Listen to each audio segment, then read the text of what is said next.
Seja bem-vindo ao novo podcast Vida de Rádio.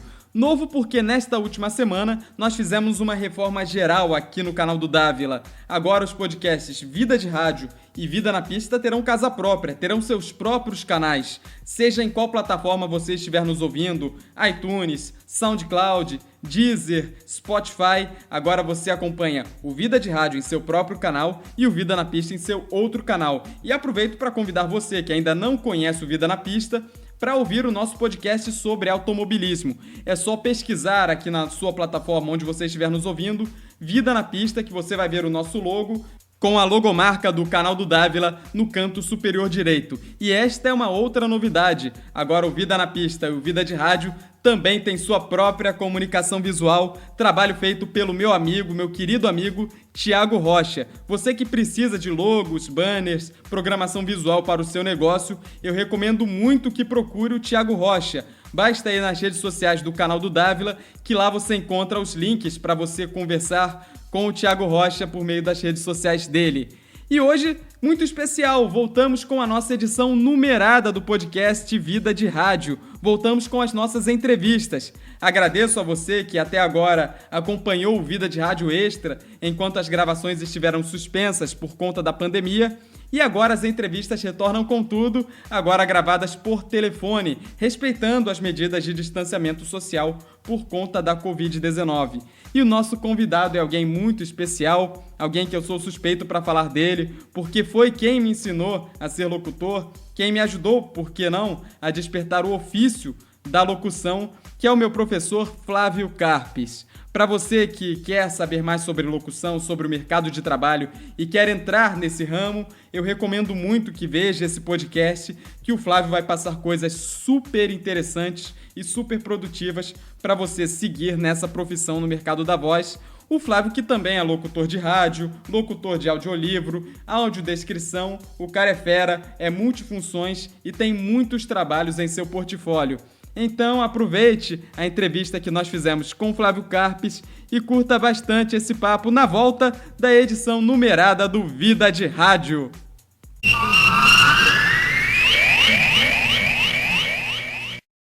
Esta é a terceira edição do podcast Vida de Rádio reformulado. Agora a gente tem aqui o nosso canal próprio, o Vida na Pista vai ficar lá no canal dele e o Vida de Rádio segue aqui conosco, voltando com a série de entrevistas. No primeiro episódio falamos com Robson França, da JB, no segundo com o José Milson Fabiano, também da JB, e hoje eu sou suspeito para falar dessa figura, que foi meu professor lá no curso do Senac. Olá, Flávio Carpes. Olá, boa noite, Vitor Dávila. Boa noite ao pessoal que está nos ouvindo aí no... como é o nome mesmo? É o Vida de Rádio. Vida de Rádio, exatamente. Poxa vida, prazerzão. Muito obrigado pelo convite. É uma honra enorme estar falando com você e com vocês que estão nos ouvindo. Eu sou suspeito para falar de você porque você foi meu professor, então você que estiver ouvindo, se você não gosta da minha locução, puxa a orelha do Flávio, que foi ele que me ensinou, tá, gente? O culpado sou eu, né, Vitor? Não, brincadeiras à parte, foi um aprendizado muito bom.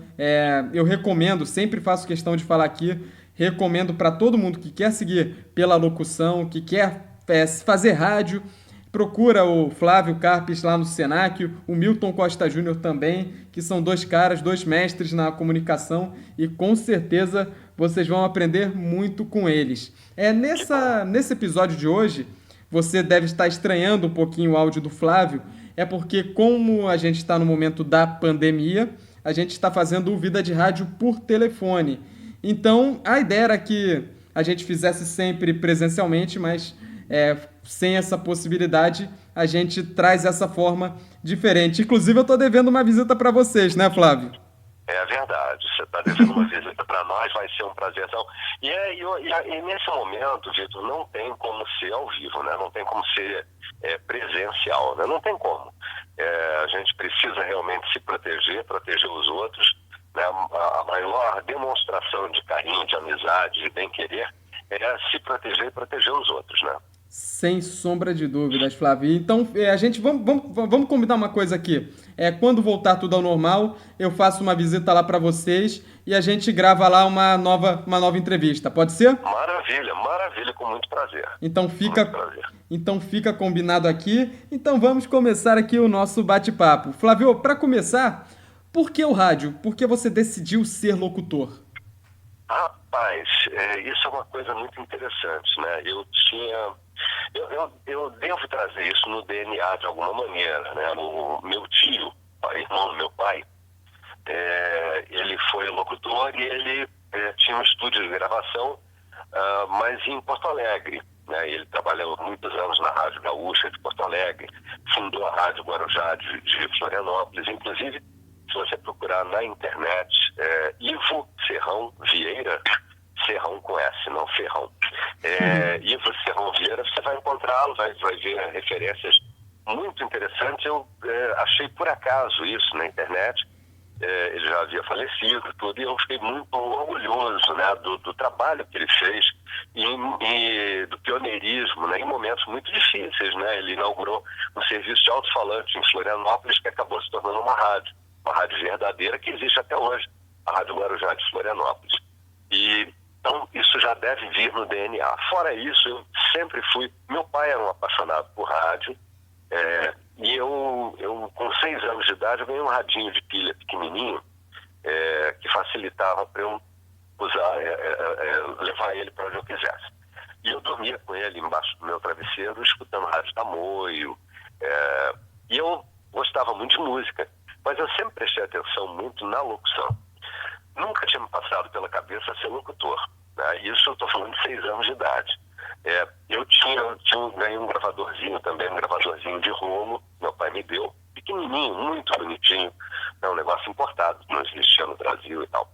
E aí eu gravava as músicas e depois eu fazia, com a minha voz de criança ainda, né, anunciando as músicas e tal. E aí fui crescendo, né, e quando cheguei ali pelos 16 anos e tal, falava com as meninas ao telefone, e elas diziam, nossa, você tem uma voz tão bonita.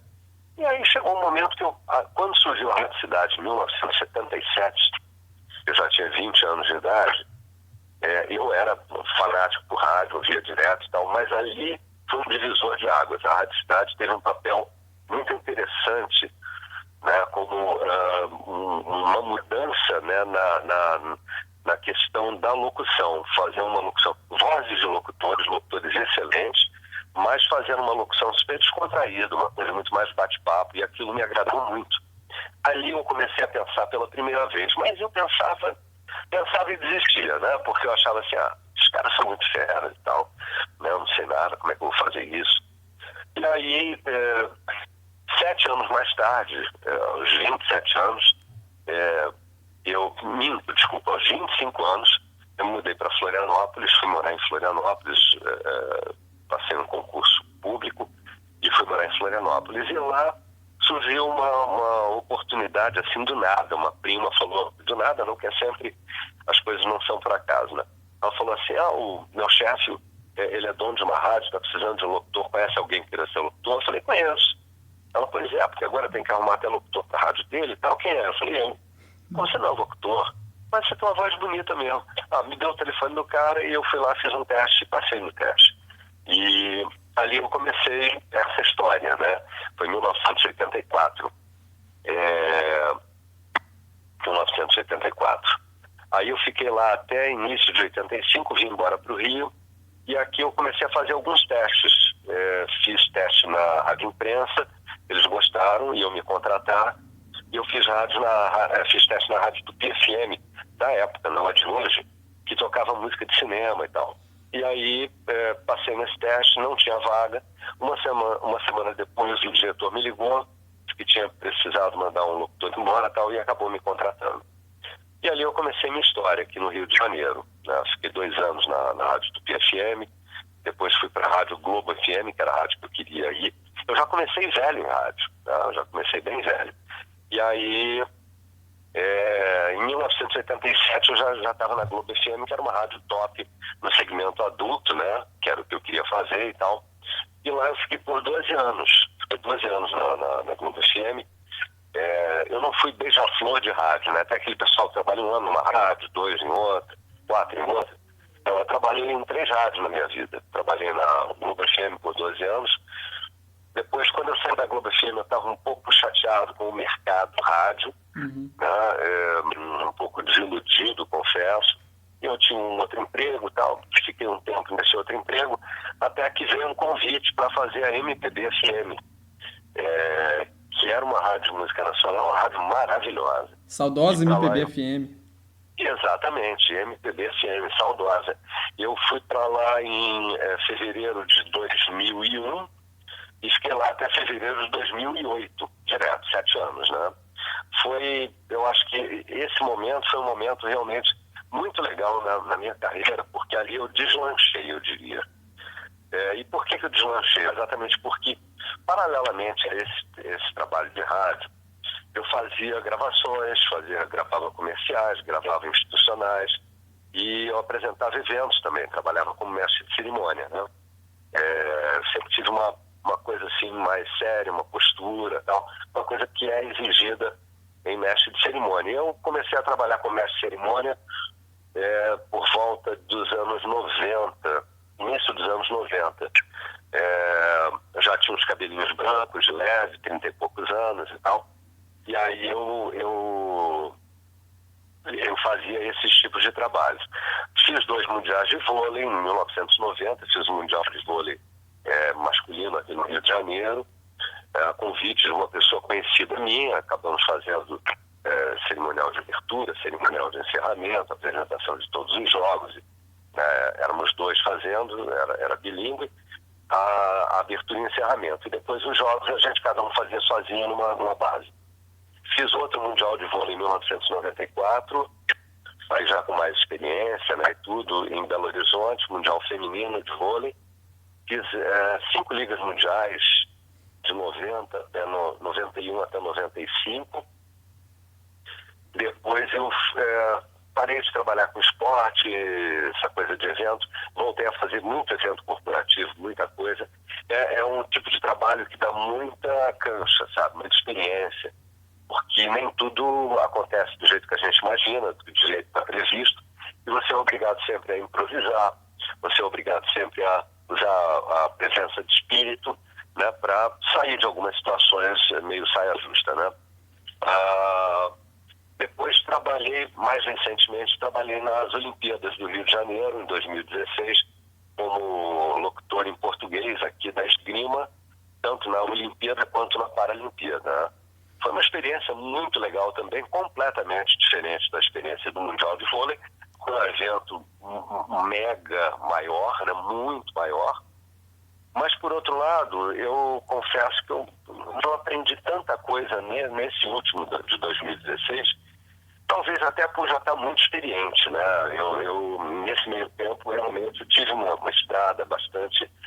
gravei documentários que gravo, né? Documentários para National Geographic, para Discovery Channel, para outros canais que a gente faz narração, que chama de voice-over, né? Que você coloca a sua voz sobre a voz do narrador original.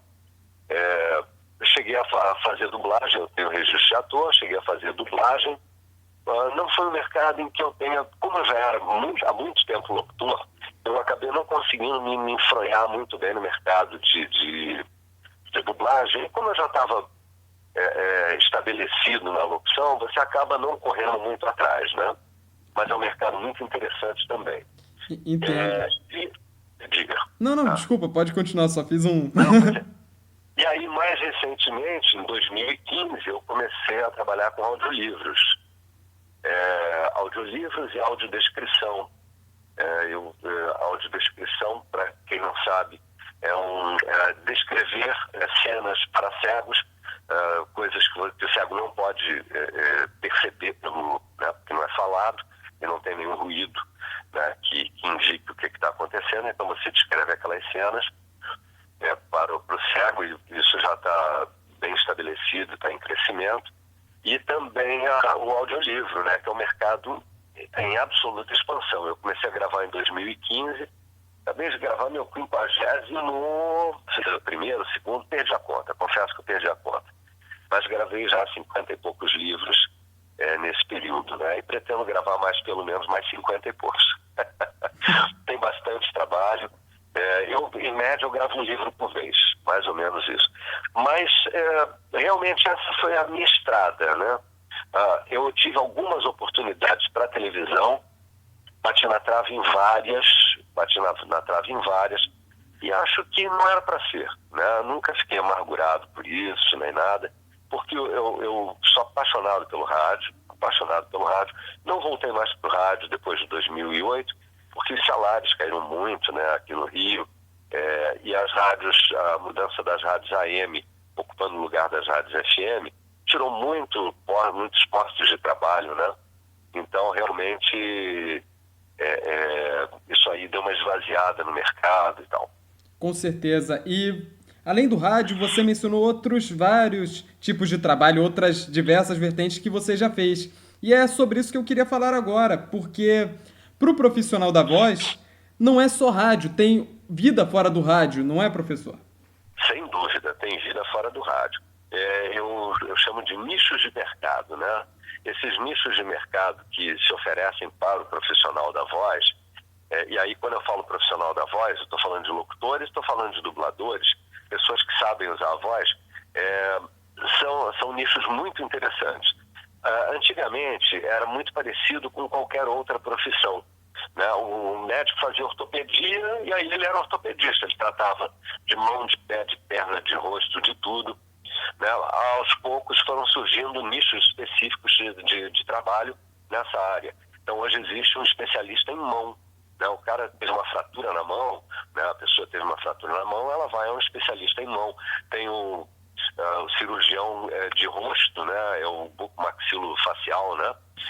Que é aquele cara que cuida de toda essa parte aqui de boca, maxilar, faces, né? E tal, os ossos da face. Hoje, o mercado para o locutor, para o profissional da voz, é muito parecido com isso, porque o cara é locutor, beleza. Mas para atuar em cada nicho de mercado, ele necessita uma especialização, ele necessita conhecer os processos de trabalho de cada área, e isso vai dar a ele, na verdade, uma qualificação que vai permitir que ele efetivamente entre disputando boas vagas no mercado de trabalho em cada nicho desse. Então você tem as narrações, você tem os institucionais, você tem os comerciais, você tem agora os podcasts, né, que surgiram já há algum tempo, acho que no início dos anos 2000, perderam um pouquinho de força e voltaram agora com força total, né? Os podcasts, os canais no YouTube. Então, além disso, tem as narrações para a TV, com a TV fechada, né? A TV a cabo, isso abriu muitos espaços. Locutor de chamada. Mas um locutor de chamada não necessariamente vai ser um bom narrador de documentários. Um narrador de documentários não necessariamente vai ser um bom mestre de cerimônia. Ele pode ser bom em tudo.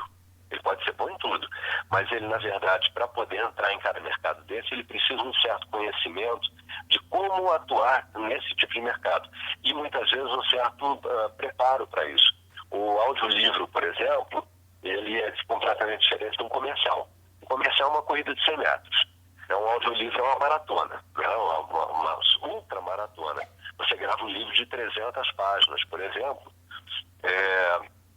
Então você grava em pedaços, né? Hoje você grava 30 páginas, amanhã você grava 20, depois amanhã você grava mais 30 e vai indo até completar as 300 páginas. É necessário muita regularidade, muita consistência. É um trabalho difícil. Eu, por exemplo, faço em casa. Tem muita gente que precisa ir para o estúdio, muitas vezes da plataforma para a qual ele grava, e para poder fazer as gravações. E nem sempre a gente está bem para gravar. Isso é muito interessante, né? Eu já comecei a fazer uma gravação de um livro aqui, 5 minutos depois eu parei. Falei, agora não vai dar, não vai ser legal. Eu estava errando muito, estou pensando muito na leitura. Por quê? Porque é uma leitura feita de primeira. Você não tem como, muito embora as produtoras das plataformas recomendem que você leia o livro antes, não tem como você pegar um livro de 500 páginas e lê antes para depois gravar. Então, você lê de primeira, assim como narração de documentário. Você chega no estúdio, você tem uma hora marcada, está lá marcada 10 horas até meio-dia. Né? Você vai fazer uma narração de documentário de 52 minutos. Você chega lá, você recebe um calhamaço de folhas, né? Entra no estúdio, a primeira, enquanto o cara prepara lá, você consegue dar uma olhadinha, primeira, segunda folha, depois você tem que ir mesmo no tato, né? Você vai fazendo aquele voo cego, e aí vem a experiência, vem a cultura, né? Vem a bagagem que você traz para poder bater o olho numa palavra e saber o que ela significa, que entonação você deve dar. Enfim, cada nicho de trabalho realmente necessita de uma qualificação. Não que um bom locutor não possa, amanhã ou depois, sem qualificação nenhuma, né, prévia, entrar e fazer uma ótima apresentação de um evento. Mas é legal se ele puder ter uma prévia do que vai acontecer, de como ele deve atuar, né, dos segredos daquilo ali. Isso é muito interessante. E além de todos esses trabalhos com audiolivro, com locução institucional, mestre de cerimônias, você é um professor. Inclusive, para quem está ouvindo a gente, de vez em quando eu vou chamar o Flávio de professor, mas é força de hábito mesmo. Eu sempre o tratei como professor e não tem como. São coisas que não tem como. Embora a gente continue se falando até hoje, eu já tenha saído lá do curso já faz quase 3 anos, né? Caramba, Sim, é verdade. Já faz bastante tempo. Mas aí é hábito, não tem como. Então, de vez em quando, eu vou chamar o Flávio de professor, sim. E professor é a sua profissão, talvez, mais destacada no momento. É o seu trabalho principal, acredito eu. E como é que foi essa transição do rádio para a sala de aula? Como é que foi se adaptar? Fez muita diferença para você? Fez. O início foi bem difícil, porque, na verdade, o que acontece? Dar aula necessita, para você dar aula, você necessita de generosidade. Por que generosidade? Porque você vai, não digo nem dividir, porque você não perde, pelo contrário, você só ganha. Multiplicar o seu conhecimento. Né? Você vai passar para os seus alunos tudo o que você aprendeu ao longo da vida, né? Aos poucos. Eu, por exemplo, não tive um curso de locução, então eu fui aprendendo meio aos trancos e barrancos, algumas dicas de alguns colegas, algumas brincadeiras até maliciosas de outros, né? Umas críticas assim, né? Nas entrelinhas e tal, de outros não tão amigos, né? Mas enfim, e eu me lembro muito de um grande colega que eu tive na Rádio Tupi FM, que foi a primeira rádio que eu fiz no Rio, que ele praticamente me dava aulas quase todos os dias, porque ele me rendia às 10 horas da manhã, eu trabalhava de 6 às 10, e ele me rendia às 10 da manhã. E ele já era um cara bastante escolado, né, tinha uma estrada longa, e ele chegava, sentava comigo e falava: eu vim te ouvindo, poxa, acho que o seu noticiário pode ser um noticiário melhor, mais conversado, né, tá um pouco duro. E essa coisa mesmo de você passar por essa coisa de se aprimorar é muito difícil. Muitas vezes você nem consegue sucesso na sua profissão porque você não consegue ir à frente. Eu, na verdade, tive a ideia de fazer fono, né, lá atrás, em 1985, 6 por aí, eu fiz fono, que é uma coisa fundamental que hoje a gente tem no curso de locução. Né? Você tem a oportunidade de trabalhar com uma fono que te ensina a respirar, ensina você a projetar a voz, a colocar a voz adequadamente, a fazer as articulações corretas, né? A usar as entonações corretas na sua leitura, que dão aquele colorido na leitura. Então, no momento que você migra, né, de ser você o locutor ou o narrador para a sala de aula, para ter que ensinar, você tem que ter muita generosidade, porque tem muita gente muito talentosa, mas tem gente que não tem talento, aquele talento assim absurdo, e está ali, na verdade, tentando desenvolver uma técnica. E essas pessoas podem aprender? Claro que podem. E é essa generosidade que faz com que você entenda as dificuldades dificuldades de cada um. Fora isso, o aprender qualquer coisa, né? Mas a locução principalmente, a voz é o retrato do seu espírito, né? De como você está, do seu interior. Então, se você não está bem, se você fica nervoso, isso sai na sua voz, isso fica claro na sua voz. Então é muito importante fazer um trabalho que você possa desenvolver também essa coisa da autoconfiança, que você possa desenvolver também essa coisa do se sentir mais seguro. E isso passa muito pelo professor. Eu acho que quando o professor ele entende as dificuldades, as limitações naquele momento, né, de cada aluno, e entende que se você tem uma turma de 15 alunos, por exemplo, cada um é um. Você vai trabalhar o grupo, mas de maneira individual. Você tem que ter um olhar individualizado, né? E isso é uma coisa muito difícil.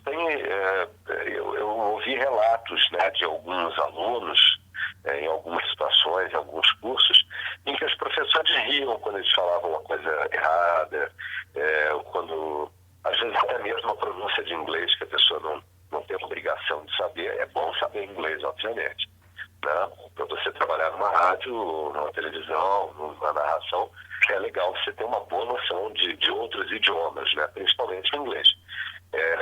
Ajuda muito. Mas às vezes a pessoa naquele momento ainda não tem essa noção, não tem conhecimento nenhum, e aí muitos professores que riem. E aí no momento que você faz isso, você está dizendo para o cara o quê? Né? Eu sou muito melhor que você. E na verdade não é isso, né? O meu colega, né, que era meu amigo, que chegava para trabalhar, sentava ao meu lado e com maior paciência me dava algumas dicas de como fazer, muitas vezes eu hoje repito frases que ele falava para mim. Tenta conversar um pouco mais, está muito tenso, está muito duro, né? Relaxa um pouquinho, né? Acredita mais em você. Essas coisas são muito importantes, né, para que o aluno ganhe segurança. Então, fora isso, o método de trabalho, né? Tem gente que não nasceu para dar aula, tem gente que não tem paciência para dar aula, tem gente que não nasceu para dar aula. E é absolutamente necessário ter paciência. Por quê? Porque o aprendizado é um caminho, às vezes, árduo, né, para quem está aprendendo. E como eu falei, se você tem 15 alunos, dificilmente você vai ter uma turma com 15 alunos que tenham o mesmo desempenho, né? Então, cada um tem mais dificuldades do que o outro, ou menos dificuldades do que o outro, e você tem que ter essa leitura, tem que ter um entendimento, tem que ter um entendimento do que cada um precisa para poder desenvolver isso mesmo numa turma conjunta. O início foi difícil. Para mim, quando eu comecei a dar aula, todo mundo ia trabalhar numa rádio grande, ia trabalhar numa TV. Então, eu não tinha muito a percepção, e eu confesso isso,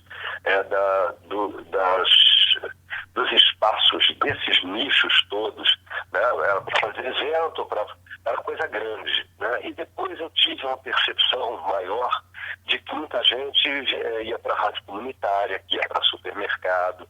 Então, que dar técnica para que o aluno fosse buscar o que era possível para ele naquele momento, passou a ser uma coisa que eu passei a entender, né? E isso me deu um pouco mais de paciência, um pouco mais de visão, do quanto eu poderia ajudar essas pessoas. E assim, eu tive uma aluna há 4 anos e há 2 anos ela me mandou uma mensagem no Facebook. Professor, eu sou locutora agora de uma rede de supermercados aqui perto de onde eu moro e tal. Poxa, eu queria dividir isso com você, porque eu acho que você foi fundamental para mim e tal. Então, a importância que o seu trabalho tem para a vida de cada uma dessas pessoas, para que essas pessoas possam alcançar os seus objetivos, é uma coisa muito, muito, muito, muito realmente importante, né? É fundamental. E é muito bacana quando essas pessoas, da mesma forma como você fez, né? Quando essas pessoas compartilham com você suas conquistas. Poxa, Flávio, olha só, eu agora tenho um canal no YouTube, está sendo bacana, estou entrevistando pessoas. Ou eu trabalho no supermercado, seja o que for. Poxa, eu estou trabalhando lá numa galeria, lá em, sei lá onde, né, num bairro qualquer, né? trabalhando numa galeria, eu anuncio os produtos das lojas. Olha que legal a conquista que aquela pessoa fez. E você colocou um tijolinho ali, você ajudou de alguma maneira, né? E eu lembro muito bem lá no curso que a gente fez Sim, contigo, que muitos alunos chegavam, né, no curso em níveis diferentes. Alguns tinham mais dificuldade, outros menos. E eu isso, fiquei impressionado como todos, isso sem exceção, sem nenhum tipo de demagogia, todos saíram no mesmo nível, né, de excelência, pode-se é dizer assim. verdade, é verdade. E é isso que a gente tem que entender e aprender a fazer. Isso não é, né? Aí o cara fala assim, isso aí, poxa, que legal, você é um favor que você. Não, isso é um prazer. Ensinar é um prazer. Né? Eu tive o meu caminho, trabalho à beça ainda, graças a Deus.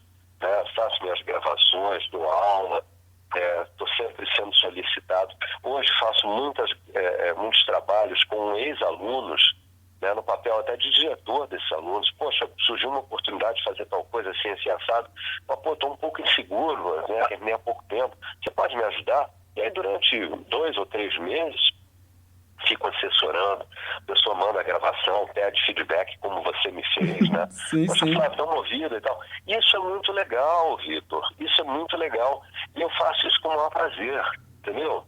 Faço isso com o maior prazer porque você vê um pupilo seu, vamos chamar assim, né? Se desenvolvendo, conseguindo trilhar um caminho bacana, que é o que ele quer, né? Tendo conquistas no mercado de trabalho. Isso é mais do que gratificante, isso realmente é maravilhoso. Mas o início foi difícil, eu reconheço que o início foi difícil, o entendimento, porque eu não tenho formação nenhuma de professor, né? Não tinha formação nenhuma. Eu já dou aula há 14 anos e eu não tinha formação nenhuma de professor. Então, você aprender, na parte didática, não tem como. Você, na verdade, vai meio também como foi na locução, né? Eu fui meio na intuição. Eu sou muito intuitivo. Eu sou uma pessoa muito intuitiva. Né? Eu acho que eu vou por aqui, eu acho que eu vou por ali. E aí eu vou trilhando esse caminho e vendo se deu certo, se foi bacana e tal. Mas o início realmente foi bastante difícil, porque você executar é uma coisa, você ensinar e ter paciência, né, para ensinar. E outra coisa, né, tem gente que às vezes está ali, mas não está assim. Né? Acontece isso. Né? É um cara que falta muito. Essa moça do supermercado que eu falei, que eu citei, ela chegou a 6 faltas em talvez 10, 12 aulas. Ela ia uma aula e faltava uma. Ia uma aula e faltava uma. Quando ela chegou a 6 faltas, eu chamei e falei que você não pode mais faltar.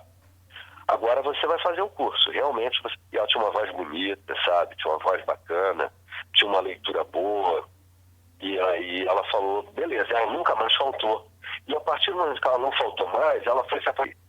Então ela foi crescendo, foi se desenvolvendo, sabe? De início, eu falei para ela, vem cá, por que você está aqui se você não vê a aula? Não, desculpa, eu estava sem dinheiro, eu estava não sei o quê, não deu, meu filho, né? E aí você fica pensando, a pessoa está pagando o curso, né? E culturalmente o brasileiro, não sei se em outros países, mas o brasileiro tem muito isso. Ele compra um curso, né, que ele tem a aula é de 7 às 10 da noite, né, e ele já avisa na primeira aula, eu vou precisar chegar 20 minutos atrasado todo dia. Poxa, é a mesma coisa que você ir ao supermercado, né, comprar 10 sacolas de compras, pagar 10 sacolas e levar só 8 para casa. Não faz Na verdade sentido. é isso. Né? Não faz sentido. Exatamente. Então, às vezes, a gente é obrigado a chamar o aluno, conversar. Vem cá, você quer realmente isso? O que você está fazendo aqui? Não, eu quero. Tal. E às vezes o aluno não está motivado naquele momento. Ele está ali meio que para dar uma satisfação a ele mesmo ou a alguém. Né? E às vezes você, com a continuidade disso, você faz com que ele se apaixone. Né? Eu tive alunos que não se desenvolveram tanto ao longo do curso, por algum bloqueio, alguma dificuldade, timidez. E hoje são ótimos profissionais, hoje estão na televisão, não posso citar aqui quem é, Mas hoje narra documentário para TV, e isso é uma alegria muito grande, porque você via que a pessoa tinha potencial, tinha um nível cultural excelente, falava, pô, se solta, fulano, vamos embora, vamos trabalhar e tal.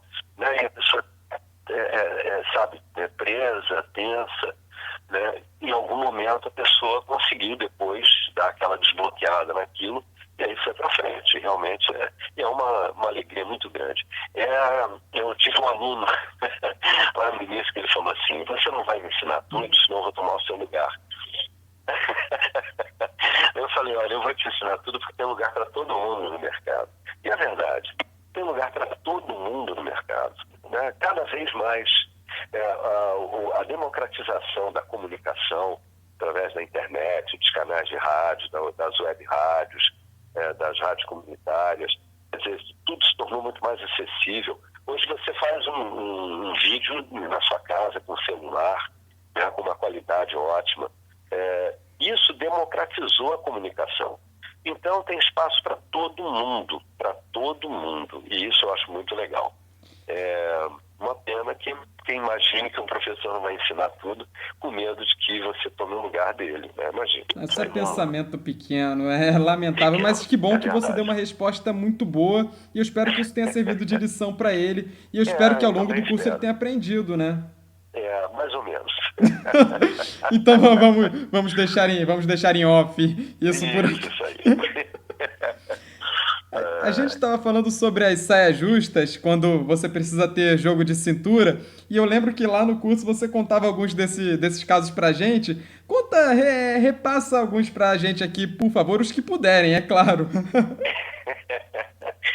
Olha só, tem o rádio mais antigo, né? Quer dizer, quando eu comecei no rádio, ainda havia muitas brincadeiras, né? Muitas brincadeiras, e algumas brincadeiras divertidas, bem legais, e assim, tinha coisa, né? O rádio era um mundo muito masculino, né? Nos anos até que antecederam a minha participação no rádio, mas mesmo na época que eu comecei ainda era um mundo bastante masculino, né? Locutores, havia poucas locutoras, hoje em dia tem muito mais, graças a Deus, né? Para a gente poder ouvir vozes bonitas, femininas e tudo. Mas houve muitas situações assim, curiosas e engraçadas. Por exemplo, eu vi uma brincadeira, isso foi uma brincadeira, isso eu vi. Um noticiarista que fazia um noticiário numa rádio AM da Tupi, né? Eu trabalhava na FM, e ele usava uma prótese dentária. E aí quando ele terminava o noticiário, aquilo de incomodar ele, machucar, ele tirava a prótese e botava num pote com corega. E aí quando vinha o horário de meia hora que tinha noticiário, ele voltava para fazer o noticiário, ele pegava e colocava a prótese na boca. Os colegas tiraram aquele pó branco, que era corega, e botaram sal de frutas. Então, quando ele veio fazer o noticiário, ele pegou a prótese, colocou na boca e já começou a fazer o noticiário. E aquilo começou a espumar na boca. Ele ficou possesso, né? Mas ele foi até o fim, né? Era um baita de um profissional, era um cara, inclusive, muito conhecido no mercado e tudo. E ele depois aí, né, foi uma risada.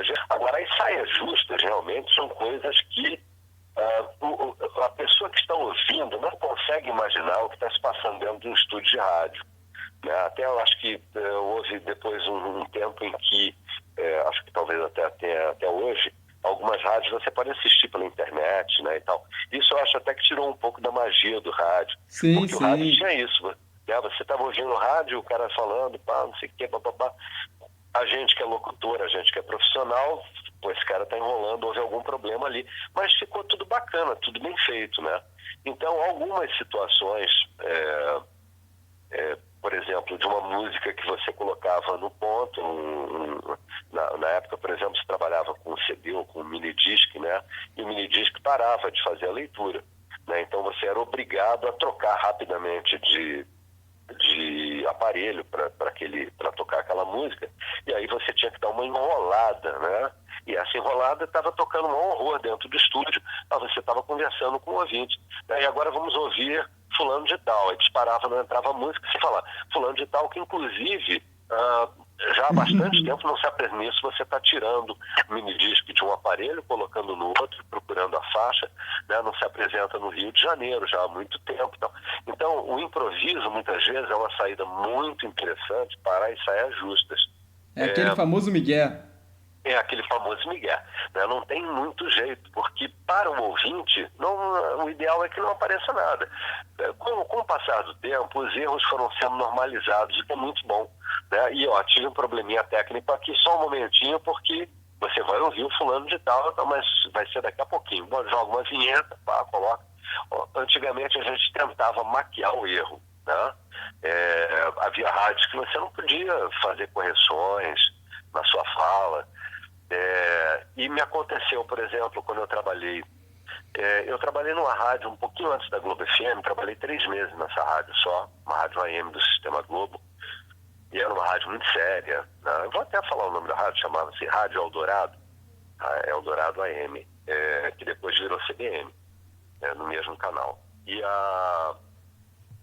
aconteceu, eu trabalhava de 9 da noite a 1 da manhã, e à meia-noite tinha um jornal muito grande, que na Rádio Globo era o redator-chefe, né, que era feito por 2 locutores em formato de ping-pong, um lia uma, outra outra. Então, enquanto um está lendo a notícia, você dá uma passada na sua próxima aqui. E eu fazia o mesmo noticiário, eles tiravam a parte de polícia, de delegacia, de crime e tal, e botavam economia internacional, que era uma rádio um pouco mais, digamos, para um público um pouco mais exigente. Então não falava de crime, não falava disso, e falava mais de economia, de notas internacionais e tal. E aí, uma das grandes saias justas que eu passei foi... Bom, quando começava esse jornal, que era um jornal que durava em torno de 20 minutos, eu sozinho, não tinha comercial no meio, só tinha uma vinheta tipo com 10 minutos de jornal, entrava uma vinheta de 30 segundos e voltava para mim, e aí até o fim sozinho. Eventualmente havia matérias gravadas, que eles chamam de sonoras, né, que entravam e tal, que o operador colocava lá. E aí eu voltava para ler, tinha minha deixa, eu voltava para ler o resto e tal. E na noite da morte do Carlos Drummond de Andrade, em 1987 isso, um pouquinho antes de eu ir para a Globo FM, o jornal foi todo Carlos Drummond de Andrade. Um jornal de 34 minutos, enorme. Era tipo nascimento, vida, obra e morte do Carlos Drummond de Andrade. E as notícias iam chegando muito próximas do momento de eu lê-las, né? Então, eu li a primeira, li a segunda, eu só tinha 4 notas ali. Né? Quando eu estava chegando no final da terceira, chegava a quinta, a sexta, a sétima. E assim ia, né? Iam chegando notícias, era tudo no papel, não tinha nada no computador, né? Era tudo batido à máquina e tal. Estou falando de 1987. E aí, e eu fui fazendo o jornal tateando ali, né? Naquela, caprichando para não errar nada, que era uma edição importante, né? Afinal de contas, falava sobre a morte de Drummond, né? Um nome da nossa cultura, um nome absolutamente magnífico da nossa cultura. E eu fui caprichando, e o nome aí chegou na parte dele doente, exames, né, nomes difíceis de exames, etc. E aí quando eu cheguei na última página, que eu vi, a última página era um poema. E eu trabalhava nessa rádio, você não operava, tinha um operador, ele ficava de frente para mim, assim, uns 3 metros de mim. E eu comecei a ler o poema e dei uma olhada para ele estava com os olhos arregalados, assim, me olhando. Eu falei, tem alguma coisa, né? Eu não sabia o que era, ele também não podia me dizer o que era, né? Eu estava no ar, microfone aberto. E eu fui lendo o poema, naquele tom do poema e tal. Quando chegou na penúltima linha, eu percebi que na última linha, percebi que a última era a penúltima. Quem tirou a cópia daquela notícia para mim entregar, cortou a última linha do poema do Carlos Drummond de Andrade. Meu Deus do céu. Então eu cheguei na última linha, que na verdade era a penúltima, e ficou uma coisa reticente ali. Aí eu olhei para ele fez um sinal para mim, tipo, e agora, o que é que eu faço? Eu falei, vai embora. Ele botou o encerramento do jornal, terminou ali o jornal e tal. Isso deu demissão. Ele foi mandado embora? Não, imediatamente o cara que fazia, porque era assim, a notícia era batida com carbono, né? Então era uma folha de papel, né, digamos assim, timbrado e tal, e a de trás papel jornal. E daí o cara tirava 2 cópias, uma vinha para eu ler, né, e a outra ia para o redator, para o editor, para ele acompanhar o jornal. E aí o que aconteceu? Quando ele tirou a cópia da última página, ele comeu a última linha do poema, e aí realmente esse rapaz foi mandado embora. Foi uma lástima, né? É um erro que pode acontecer, mas que não deveria ter acontecido. São as saias justas do dia a dia no rádio que... Saias justas do dia a dia no rádio. Isso acontece direto. Se não fosse um poema do Drummond, né, você poderia até, sei lá, inventar alguma coisa para terminar ali, mas eu não podia reescrever a última linha do poema do Drummond, né? Quem sou eu? Eu acho que as pessoas talvez notassem a leve diferença. São momentos assim que, infelizmente, o coitado do rapaz da Xerox acabou não resistindo. Mas tem momentos engraçados também. Falando em momento engraçado, esse não tem nada a ver com rádio, tô lembrando aqui, não sei porquê, mas porque eu achei engraçado, não sei se você vai lembrar. Na nossa última gravação lá no Senac, foi gravação de portfólio, né? Isso é uma história engraçada que é pra gente contar pro pessoal. Aí a gente estava trabalhando na entonação de uma palavra, de uma simples frase. Ao vivo. Só lembro que com uma conversa de doido, um falando ao vivo pro outro. E a gente ficou uns 20 minutos ali parado sem conseguir gravar. É verdade. Provavelmente era uma chamada de esporte, né? Isso. Ao vivo, no seu canal. Ficou um conversando com o outro, ainda bem que ele era gravação, porque se fosse a gente fazendo chamada ao vivo ali, literalmente... É verdade. Não, tem coisas, são detalhes, né, muito pequenos, né? Que muitas vezes, como você falou, você fica 20 minutos em cima da entonação de não é uma palavra, são 2, mas é uma expressão, né? Ao vivo. Né? E aquilo tem que ter um destaque, né, de alguma maneira, dentro daquele texto. Então tem uma micropausa antes, uma micropausa depois, e aquilo recebe um destaquezinho, vira um cartazinho e tal. E às vezes você fica um bom tempo tentando acertar. As histórias do rádio são muito, muito, muito interessantes, algumas são engraçadas, algumas são tristes, né? Às vezes a gente lembra de alguns colegas, algumas pessoas que antigamente as pessoas não se cuidavam muito, né? Então eu tive muitos colegas que morreram muito cedo, com 40 e poucos anos, não se cuidavam, realmente não se cuidavam. E acho que a gente se cuidar é fundamental, principalmente para o profissional da voz cuidar da voz, né? Eu durante um tempo eu fumei na minha vida, né? Porque era moda fumar, aquela coisa, todo mundo fumava, e aí eu parei, chegou um momento que eu parei. Precisei parar, por quê? Porque não é porque eu estivesse doente, porque eu fosse ficar doente, mas porque eu queria viver na minha voz até durante ainda muito tempo. E você precisa se cuidar, né? A saúde bucal e a saúde vocal, quer dizer, a saúde do aparelho fonador, são coisas importantíssimas para você que pretende trabalhar com a sua voz por muitos anos, né? E quando eu falo saúde bucal, estou falando também de dentes, né? Eu tive um aluno, aí já é uma história até engraçada, que ele tinha muitos poucos dentes na boca. E ele era um bom aluno, mas tinha tanta passagem de ar que aquilo assobiava, fazia ruídos estranhos, porque a formação dos fonemas, né, você usa os dentes, a língua, né, o céu da boca, os lábios, né, e nessa articulação dos fonemas que você fala. E o dele, quando tinha dente na parada, era muito complicado, né? Aí depois, no final do curso, eu chamei particularmente, falei, olha só, eu sei que é uma questão muito cara, né? O tratamento dentário é uma coisa muito cara, mas você precisava arrumar esses dentes, porque você tem um potencial bacana, você desenvolveu esse potencial, você é um cara talentoso, mas essa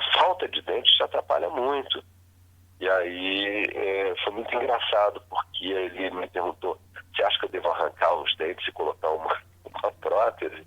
Eu falei, não é o ideal, né? Não é o ideal. Né? Eu acho que o ideal era se você pudesse implantar dentes aí, ou colocar uma ponte, enfim, mas aproveitar os seus dentes, porque, na verdade, a saúde bucal faz parte da sua saúde, né? E, então, realmente, é uma coisa que a gente muitas vezes não se liga nisso, né? Locutor, né? Mas como é importante você cuidar da sua saúde, né? E cuidar dos seus dentes, cuidar da sua saúde mesmo, em termos de não fumar, evitar beber em excesso, né? Claro, se tomar uma cerveja não tem nada demais e tal, mas beber em excesso, tudo. E as pessoas muitas vezes não se cuidam, né? Não se cuidam. E aí isso diminui muito a vida útil da sua voz. Né? Você vai ficando depois, vai ficando com a voz pastosa, né? É brincadeira. Mas realmente a pessoa que dá diminui. Mas realmente é fundamental ter cuidado, porque hoje em dia você trabalha tranquilamente, se você cuidar da sua voz, você trabalha tranquilamente até 70, 75 anos, tranquilamente, né? Tendo boa leitura, fazendo exercícios físicos, estando com a cabeça boa, dá perfeitamente para trabalhar. Com certeza. A gente está se aproximando do final da nossa terceira edição do podcast Vida de Rádio, retomando as entrevistas com Flávio Carpes. Ah, que pena. Porque se deixar a gente aqui conversando, a gente vai longe, viu? O podcast vai ter 3, 4 horas e eu também não quero mais tomar muito tempo do Flávio, que eu já aluguei o Flávio demais aqui por hoje. E para encerrar, eu sempre gosto de fazer a seguinte pergunta para os nossos convidados. Esse podcast é muito direcionado, além do pessoal que quer conhecer a história do rádio, mas também para a gente que, como eu também, que fui seu aluno, que quer entrar no mercado. Qual a dica que você dá para esse pessoal que quer entrar no mercado da voz, Flávio? Bom, como hoje é fundamental a qualificação, a minha recomendação é faça um curso, tá? Para começar. É um curso profissionalizante, algumas escolas que têm curso profissionalizante, são cursos bem completos. Eu posso indicar com tranquilidade o SENAC, que é onde eu trabalho, onde eu dou aula, onde o Vitor foi meu aluno. Por lá já passaram comigo, sei lá, eu outro dia estava tentando fazer a conta, 500, 600 alunos. Muitos hoje atuam no mercado de trabalho, muitos, realmente muitos. Faça um curso. Agora, saiba exatamente o que você quer. A primeira coisa é saiba o que você quer, né? Porque às vezes a pessoa idealiza uma profissão achando que é uma coisa só glamour. Locução tem glamour? Claro que tem. Trabalhar no rádio tem glamour? Tem. Trabalhar na TV tem glamour? Claro que tem. Tem momentos muito legais, super. Mas é uma estiva também, né? Porque você trabalha feriado. Eu, durante muitos anos, eu não sabia o que era fim de semana, o que era feriado. Né? Cansei de trabalhar Natal, 24 e 25, não trabalhava à noite, trabalhava de dia, mas trabalhava. Ou trabalhava, de repente, dia 31 e 1º, tinha uma escala, um grupo trabalhava 24 e 25, outro trabalhava 31 e 1º. Trabalhei muito carnaval, aí todo mundo está viajando, você não pode. Então, primeiro saiba se é realmente aquilo que você quer. Se você descobrir que realmente é aquilo que você quer, vá fazer um curso. É a primeira coisa que eu acho que você deve fazer para você sentir exatamente como para você, inclusive, ter a percepção que você tem as reais condições para fazer isso. Porque locução, né, para fazer um trabalho como locutor, uma coisa fundamental é saber ler. E outra coisa fundamental é saber falar. Né? Se você tem dificuldades na leitura e na fala, primeiro dê um reforço nessa parte, para você chegar no curso já mais bem preparado. Né? Isso é uma coisa fundamental também. A leitura e o improviso, você conseguir falar, ter uma boa fluência verbal, é fundamental. Essas duas coisas são fundamentais para que você possa realmente ser um bom profissional. E encare, vá buscar seus sonhos, sabe? Faça um curso de locução, veja como você sai, se aplique, né? Não adianta você comprar o curso e depois não aparecer lá, faltar, chegar atrasado, sair cedo, né? Se aplique, se esforce, tenha interesse, seja interessado, né? Tire suas dúvidas, participe realmente. E aí você vai ver realmente se você tem esse potencial, se você consegue desenvolver esse potencial para ser um bom profissional. E eu acredito que sim, né? Se você chegar à conclusão de que é isso que você quer, né, e tiver uma leitura e uma fluência verbal boa, você vai conseguir certamente. E aí o lance é cair dentro do mercado, porque hoje em dia, se você não se preparar, o mercado filtra você, né? É muito importante estar bem preparado. Com certeza. E para te acharem lá no Senac, como é que faz? Rapaz, para me achar, não precisa me achar, basta procurar o curso de locução. O site do Senac é www.rj.senac.br. Aí você coloca lá, tem uma janelinha de procura, né, com aquela lupazinha, coloca lá, locução. Aí vai aparecer o curso de locução e apresentação, locutor, apresentador, animador, apresentador, animador, o nome do curso. E aí você dá uma olhada lá no curso, vê as datas que estão disponíveis e tal. No momento o Senac está fechado, como tudo, né? Todas as escolas. Mas, se Deus quiser, em breve a gente vai estar de volta. Dê uma procurada, veja lá a maneira que você pode pagar, né? É parcelado o curso e tudo. E é um belo investimento, né? Na verdade, isso não é despesa, é investimento. Quando a gente se prepara para trabalhar, é um belo investimento. Novamente, quero agradecer ao meu eterno mestre Flávio Carpes pela entrevista, por estar aqui conosco nessa volta do Vida de Rádio, terceira edição do Vida de Rádio. Muito feliz em ter o Flávio Carpes aqui conosco e agradecer a você que ouviu o nosso podcast. Espero que você tenha gostado dessa verdadeira lição sobre o mercado da voz, sobre história, enfim, é uma verdadeira aula dada pelo Flávio Carpes. Nós voltamos quinta-feira que vem com mais uma edição do Vida de Rádio, quarta edição do Vida de Rádio, continuando com as entrevistas, e todos os domingos tem Vida na Pista. Fique ligado lá no canal do Vida na Pista. Nós ficamos por aqui. Fique atento nas nossas redes sociais, @canal do Dávila, para saber quem vai ser o convidado da quarta edição do podcast Vida de Rádio. Um forte abraço para você. Até a próxima!